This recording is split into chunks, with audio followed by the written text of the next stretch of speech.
আসসালামু আলাইকুম রহমতুল্লাহ। প্রিয় শিক্ষার্থী বন্ধুরা, আশা করছি সকলেই ভালো আছেন এবং সুস্থ আছেন। নূর আইডি ট্যাগ চ্যানেলের পক্ষ থেকে আপনাদের সকলকে স্বাগতম জানাচ্ছি। আজকে আমি যে বিষয়টি নিয়ে আলোচনা করব সেটি হচ্ছে অটো পাসের দাবিতে এইচএসসি পরীক্ষার্থীদের শিক্ষা বোর্ড ঘেরাও। এইচএসসি পরীক্ষায় অটো পাসের দাবিতে ঢাকা মাধ্যমিক ও উচ্চ মাধ্যমিক শিক্ষা বোর্ড ঘেরাও করেছেন শিক্ষার্থীরা। আজ সোমবার 19 আগস্ট দুপুরে রাজধানীর বিভিন্ন কলেজের শিক্ষার্থীরা এই ঘেরাও কর্মসূচিতে অংশ নিয়েছেন।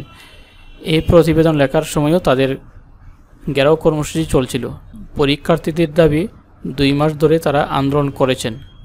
অনেকেই আহত, অনেকেই জেল কেটেছেন। এমন পরিস্থিতিতে তারা পরীক্ষায় অংশ নেওয়ার অবস্থা নেই।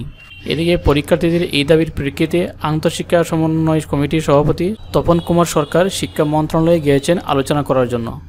পরীক্ষার্থীরা জানান, অটো পাসের দাবিতে আন্তঃশিক্ষা বোর্ডে স্মারকলিপি দিয়েছেন তারা। শিক্ষা বোর্ডে তারা অবস্থান করছেন সিদ্ধান্ত জানার জন্য। এর আগে 16 আগস্ট স্থগিত এইচএসসি ও সমমান পরীক্ষার নতুন সময়সূচি প্রকাশ করে ঢাকা বোর্ড। প্রকাশিত সূচি অনুযায়ী 11 সেপ্টেম্বর থেকে পরীক্ষা শুরু হওয়ার কথা রয়েছে। এর আগে বৈষম্য বিরোধী ছাত্র আন্দোলনের লাগাতার কর্মসূচি চলাকালে আন্তঃশিক্ষা বোর্ডের এক বিজ্ঞপ্তিতে 4 আগস্ট থেকে সব বোর্ডের এইচএসসি পরীক্ষা স্থগিত করা হয়।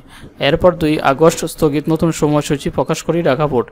সেই সূচি অনুযায়ী পরীক্ষাগুলো 11 আগস্ট থেকে শুরুর কথা থাকলেও রাজনৈতিক পট পরিবর্তন হওয়ায় তা শুরু হয়নি। পরে আবার 11 সেপ্টেম্বর থেকে পরীক্ষা শুরু ঘোষণা দিয়ে নতুন সময়সূচি প্রকাশ করা হয়েছে।